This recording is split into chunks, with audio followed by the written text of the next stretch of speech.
Yo, what's going on, guys? It's Bejezus from Team 3KB, and in this video, we're going to be going over what we call effective communication. I would like to apply effective communication, and I think that it applies to most competitive games, but in competitive first-person shooters, and especially going to be in Splitgate, the amount of information that you give over voice comms is going to be critical to your team's success. Sorry, I had a dog hair in my mouth. My dog's right there sleeping. The amount of information that you clog the voice comms with is critical to your team understanding, the information that's put out there, how to respond to it, and what is most important. Processing all that information and trying to focus on your own gameplay in a fast-paced shooter is it's a valuable skill, and it's something that's very difficult to learn. And having effective communication in this game is something as a team that you're going to need to have. Practicing your own internal communication skills is going to help transfer over into the team environment a significant amount. It's going to also make you guys a much better team if all four players are all on the same page, understand how to communicate effectively, and can execute in game. So let's go over some of the topics I wanted to talk about with this. I wanted to define what is proper communication. In general, what is proper information to be giving to your team over voice comms throughout the course of a game? And I've kind of listed a few things that I think are super important. Callouts, actual physical callouts for where an enemy is at on the map. I also like to accompany that with direction of a high value target. A directional callout is actually very important in Splitgate. Telling a teammate that an enemy is in one location, but going to another location, and they can physically see that happening, is critical, because then your teammates know that an enemy is traversing the map in a particular route that they can either intercept or they can see from any angle that they can see that route from, if that makes sense. Then the next item that I think is similar to that is critical information like enemy health and weapons. So critical information of enemy health and weapons. This can be accompanied with an actual call out of where an enemy is at. And so once again, when I say call outs, I mean sniper tower, top blue, red hangar, red BR, things like that, physical locations on the map. But if you're going to talk about an enemy that if you just lost a fight and you're trying to call out that enemy and his health, it's super important. You can say red BR, very weak, red BR with a shotgun, red BR with rockets, he only has one left, red BR with one rocket on him, he just picked up rockets. That information is all critical. It's where the enemy is at, if he's weak, and actually if he has possession of a power weapon, and if you know how much ammo is in that power weapon. It's all critical information for your team to assess on the fly whether or not they're going to engage in a fight with that person. The next bit I'm going to talk about is making a play call. Again, this is all proper communication within a game. Making a play call in the middle of a match is important, and this is more of a team perspective in a very organized 4v4 situation in a scrim or a tournament with an organized team.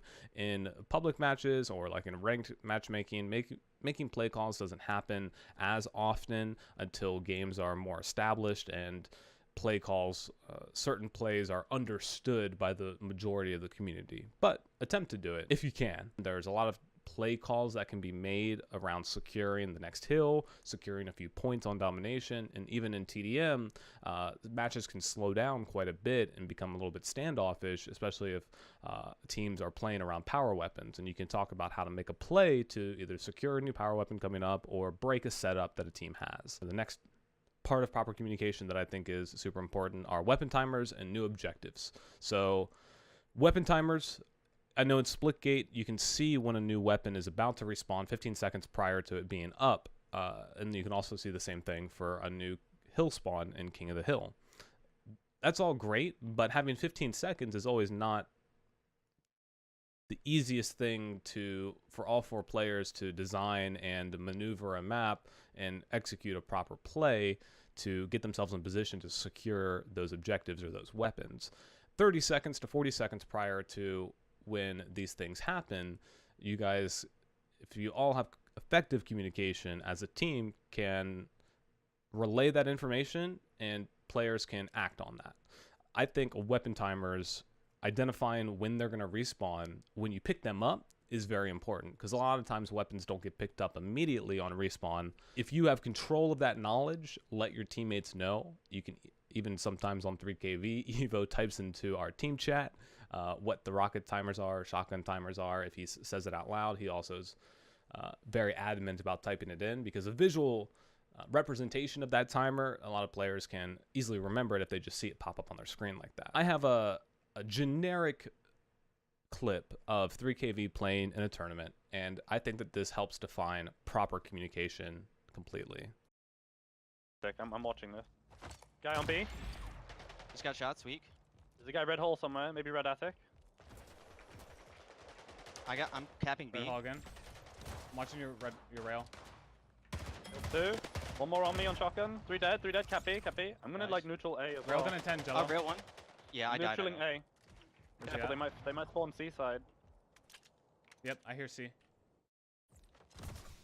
Evo, I'll put a portal there for you that goes to rail 2. Okay. On Shoddy. I'll use that. 2 on red attic. Chasing There's a me. railgun here, Chris. Chasing me. There's one on C. There's one on blue bend here Shots on too. blue. Blue dead. Perfect. So I know that might be a lot to take in, but just listening to those comms, I think that's a clear indication of what I consider to be very effective communication. We were precise with our callouts. We weren't clogging comms. We were only talking about the players that we saw. And then when we were able to go through, and I'll jump back maybe like 20 seconds here to the beginning of this clip. Started right around here. It started with us trying to capture B, and we were overtaking. So in this clip, you can see we're contesting B. You probably can't see because of my camera at the moment, but we were contesting B, and we were losing. I mean, they had control of A, and we had control of C, which I will reduce that for you. There you go. You can see it right there. So in this scenario, we were specifically trying to overtake B. Just got shots, weak. He's got shots, weak. In this clip, you weren't able to hear that Jello, that person had been called out, and Jello responded, he has shots, he's weak, and then he died. There's a guy red hole somewhere, maybe. Immediately moves on. We don't talk about that kill. Nobody said, all right, I got him. Evo calls out, he's in red hall somewhere. He doesn't know exactly, but we know where red hall is at, and he's in there. Red attic. Then he redefines the call out as red attic. So he makes a call and immediately doesn't, so he doesn't know exactly where the enemy is at, finds him, calls it out. I'm capping B. Again. Jello says, I'm capping B. I know for a fact Jello's going to stand on B. I just saw that there were 2 teammates of mine, if I go back a few seconds, right here. Evo and Chris, or Manbear Pig, were contesting the player that was called out at red attic. And red attic for us is in this the top portion above the shotguns on Helix, on blue and red. So we consider that red attic called out. They went, responded to the call out. They were there. Jello is on B as well as I am. He says he's capping B. So I know that I should be leaving B, because as of this video, 2 players standing on the point of a domination point does not increase the capture time of the point. So it's more effective for me to be elsewhere on the map. I'm capping B. Again. I'm watching your rail. So I call out, I'm watching his rail. So I knew that he was capping B. There was somebody in red hall. We heard them. I move off the point and tell him I'm on rail. So he knows where his help is at. 2. One more on me on shotgun. 3. He calls out rail 2, and then Evo saw somebody rail 2, which is why I immediately look up to rail 2, and then the guy that was on shotgun got killed. 3 dead, cap B. Evo calls out 3 dead. So we know for a fact that 3 players are dead, which means that we can capture B and then look for the next play. I'm gonna like neutral A as well. Rail gonna 10, Jello. Oh, rail one. So if you didn't catch that, Evo says, I'm going to try a neutral A, and then I try to say the weapon timer for railgun, where Jello is at. He dies, unfortunate, but the intent was there. We had 3 players dead, and Evo makes a play call and says, I'm going to go try a neutral A after we announce that 3 players are dead. We know that we can make that maneuver because we're all 4 alive and 3 players are dead on their team. That's a 4v1 situation. We can then make the play. Yeah, I died. Neutraling A. Yeah, but they might spawn C side. Yep, I hear C. So I don't know if you guys could have heard that, but in this clip, Evo is capturing, he neutrals A, then he says they might spawn C, and I stand still, move back and forth, and I hear a jetpack to my right, and then I say, yep, I hear them C side. And so I immediately, now knowing that B is fully captured, move off of B and try to move in a position where I can contest them on C. We know for a fact that they're going to be there because we are at A, neutraling it, and I heard them spawn at C, at least heard a jetpack, so at least one player is on that side of the map. Evo, I'll put a portal there for you that goes to rail 2. That call out's actually very important. Evo, I put a portal there, it goes to rail 2. Portaling your teammates and letting them know their escape routes outside of running is huge, because if you, as a player and as a teammate, know that a portal that is near you that is not yours but is a teammate's goes to them, that is a much better escape route than just trying to run from an enemy if you're in a bad situation. Okay. On Shoddy, I'll use that. 2 on red attic. Chasing me. Railgun here, Chris? Chasing me. There's one on C. There's one on red bend, blue bend here. Shots on Too. blue. Okay, so at this point, it becomes a little bit more chaotic where, I mean, the games play fast, comms go very fast. They respawn. We found 3 more of their players, called them out at attic and at shotgun. We got 3 kills. You can't see it here. Let me move this camera for you, cover myself. We got 3 kills here, so we know for a fact that 3 more are dead. I was calling out that they were on C. We get 3 kills. They say we got those kills, and then the last guy's on C, and so we know to make a move onto C. I think this entire clip is just a great example of very effective communication as a team. It's clean, not cluttered. There are a few things that we could have cleaned up there and not been as excited about, and then things that we don't have to repeat ourselves. I kind of got tripped up at the end of this, but still, overall, very, very, very effective communication. The next clip is about the callouts and directional callouts of high-value targets. One's red open. I'm here. 2. 2 red open. I got the one that was one shot. Got the other one. I think one more. Red open still. If he pushes through, I got you. He's weak. If he I pushes died. through, open. Still red. I got it. I think he just dropped down to the front drop. Yeah, he might have. Yeah, he's here. And one's top red Dead. right now. That guy's dead. It dropped. Top red weak. Top red. I'm coming from cube. Top red dead. Red open to red 2. Red ramp at the back. Red Dead. on hill. hill. I'm watching red open. Coming hill. I'm in hell now. I'm testing the time. Testing the time. He's at the back. Nice help. Nice. New hill. New hill.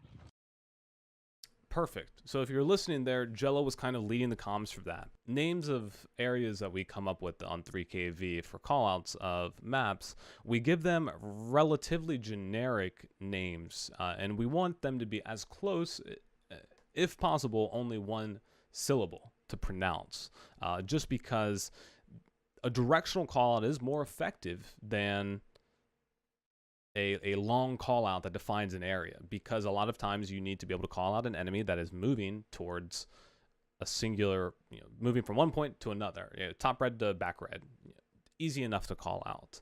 One of the great things that Jello did here was calling out the enemy that he thinks dropped down right here. I got it. I think he just dropped down to the front drop. Yeah, he might have.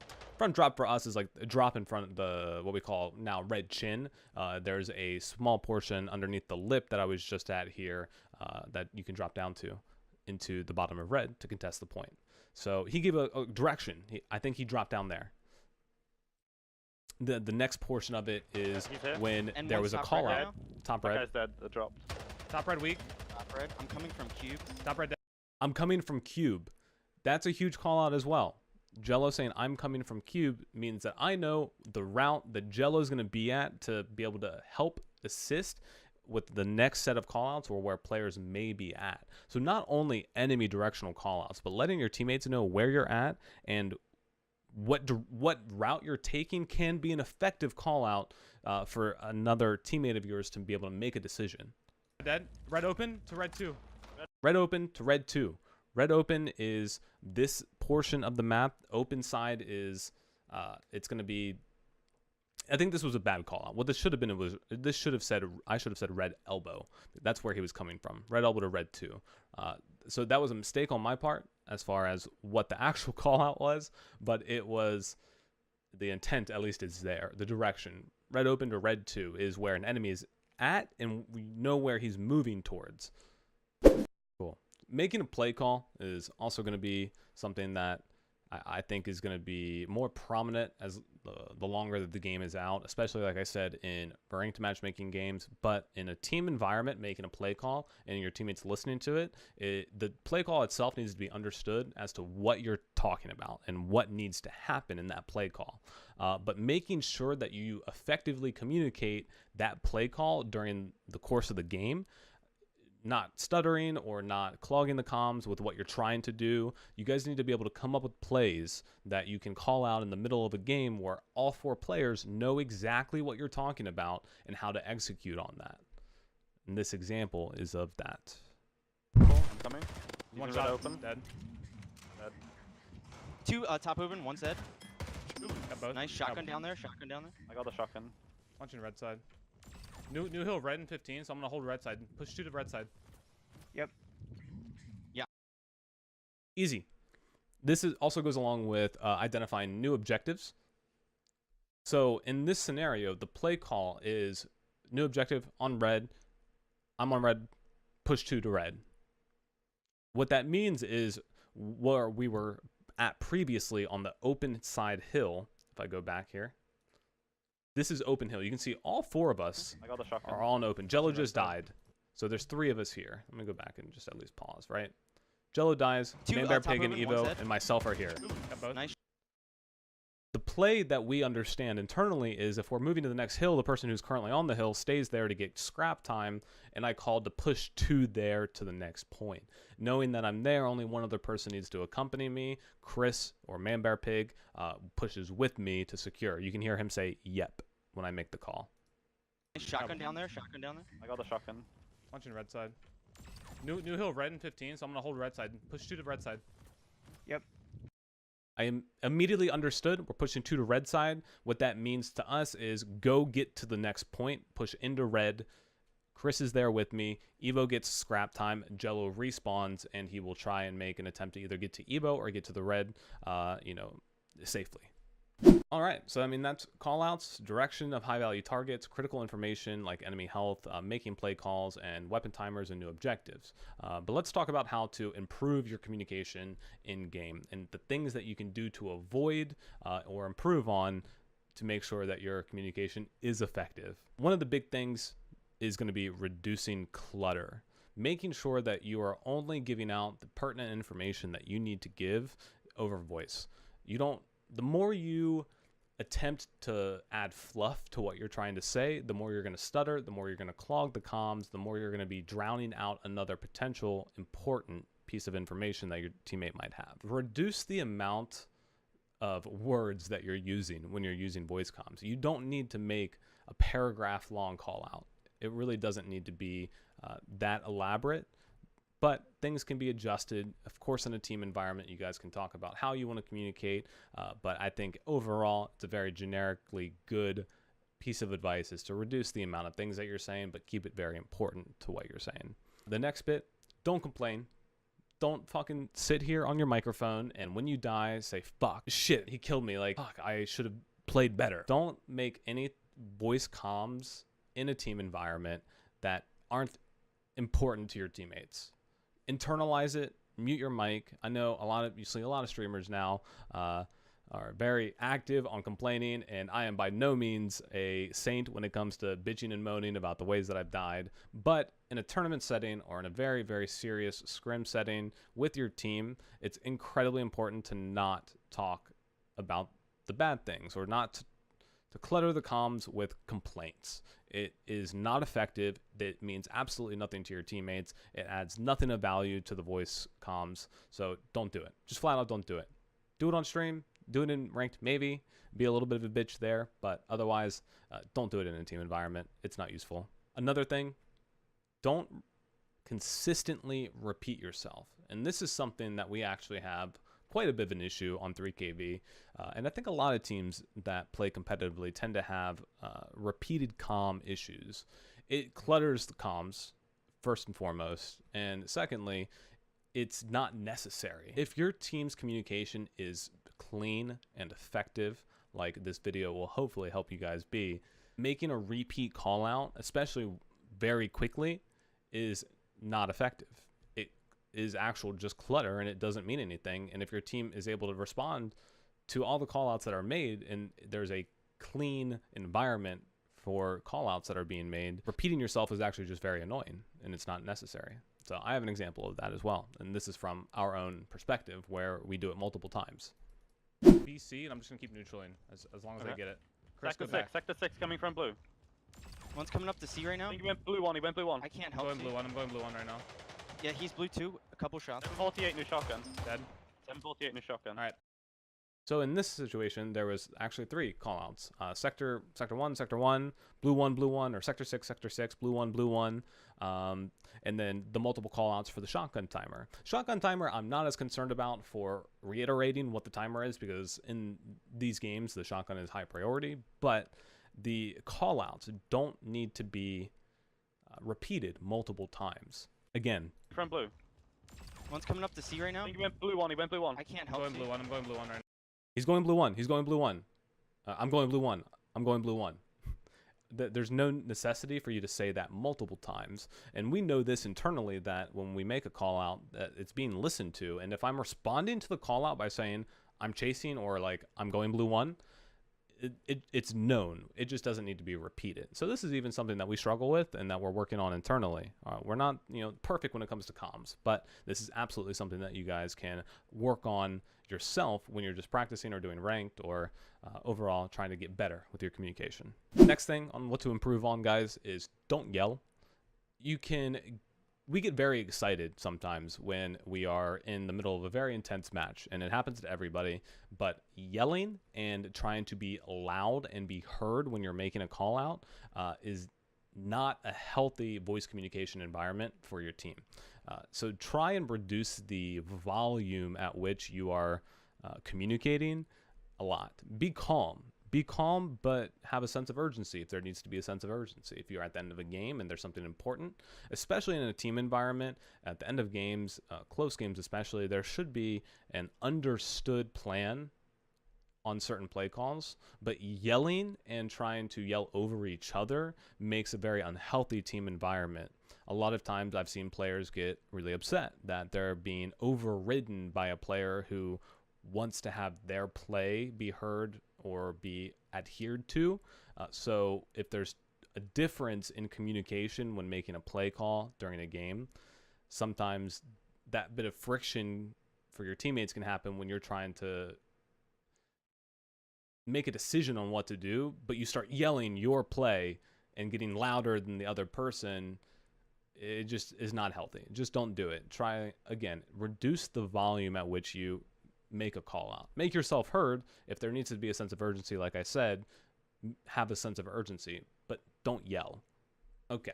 The last bit on how to improve things that you can do is, if you don't have any information to give your teammates, don't clutter or clog comms. Just don't do it. There's no necessity if somebody says nice shot to say thanks, I appreciate it in the middle of a game. Maybe in a ranked match, you're messing around, I guess, but in a competitive environment, there's no need to say very unnecessary things that aren't relevant to callouts. Our team keeps it strictly in-game related. Unless there was a fucking insane play that somebody makes, you guys can get hyped up and say, he's disgusting, and gas up your teammates if you can. If you can gas up your teammates and make them feel better, sure. I think that it's important to make sure that everybody's feeling good, and that's a good way to do it. But I have an example of how not to clog comms, so let's get right to that one. I'm coming blue elbow. I think there's a guy at the back of this base here. Got one. I'm dropping down. I'm dropping. I'm dropping front. There's one on one front. I might be dead here. Dead. Nice help. I think this is an amazing example of effective communication from an entire team, because we don't need to be saying, there's quite a few scenarios here where we didn't need to be calling out things because we are just naturally playing the game together as a good team, as teams of players who can react to in-game scenarios without having to be told what to do. I'm going to go back again just a little bit to the start of this clip because it begins with me not communicating what was happening. Actually, no. I spawned red open. I'm coming blue elbow. So Jello says, I spawned red open. I'm coming blue elbow. We're not talking on the point because currently we control the point. So you can hear Evo and Manbear Pig are kind of silent. I am currently holding a position and Jello is making his way back. I think there's a guy at the back of this base here. So he thinks that there was a guy at the back of the base. Evo says that. I see a player through one of my portals that I'm holding, and he's near me. I do not call out this player because I am in the advantageous position. I should be able to kill him and not have to have any sort of assistance in killing this player. Got one. That's it. So I was able to make the play, kill the player. It was a single guy. If there were multiple players in that scenario where they were pushing behind me like that, I would have called it out. But if it's just one guy and I'm able to get the kill, there's no necessity for me to clog up the voice comms with a call out that isn't going to be relevant to anybody that could help me. The other two players are in a spot that are, at least on my team, holding the point, are not able to help me. Going blue elbow was not going to help me, at least from Jello's perspective. If he was to go from red open to elbow, he's not in a spot to be able to assist me directly in this fight. So if there were more players, if it wasn't a 1v1 where I had the advantage, then yes, a call out could be made. But in this scenario, no need to. I'm dropping down. Evo, I'm dropping. I'm dropping down, meaning we're coming to help. So when you can see your teammates and their icons and where they're at, Evo should have known where Jello was dropping. I said, I'm dropping as well, meaning we heard the shots. Chris, Manbear Pig, and Evo were contesting the point together, but not communicating it. I think they were just fighting players that they knew were there. And then Jello was saying, I'm dropping to come help. I was like, I'm also dropping to come help. And we didn't need to communicate the players that we were team shooting on the point because we were just able to play effectively around that point. So two players both die right there. And then Jello begins to call out another player, the last one alive. And I don't say anything because I'm just gonna react to the call out knowing it's a 4v1 situation. Up in front, there's one on one front. I might be dead here. Dead. Nice help. Nice help. Gas him up, boys. Gas him up. Good help. After that, that's all there is to this scenario. You know, this is effective communication and knowing when to give call outs and when not to give call outs. Knowing when you need to is important. It's also going to be coming with game knowledge and game experience. You're going to have to get a lot of hours in the game to understand, and a lot more hours with your teammates to understand when you need to be talking and when you don't need to be talking. That is one of the advantages that we have as a team, is that we are all really good friends, and we've been playing in games together, and especially in Splitgate for a while now, and we trust each other a lot. So that is something that you guys need to work on. Build trust, rapport with your teammate, understand your teammates and their play styles, and get better. All right, guys. I mean, that's pretty much it for this video, talking about how to properly and effectively communicate with your team in Splitgate. If you guys enjoyed it, please watch some of the other videos that we have. We should have some call-out videos out for the channel here relatively soon. But thanks for stopping by. Thanks for watching. Hopefully you guys learned a little something today. I'll see you guys in the next video. Okay.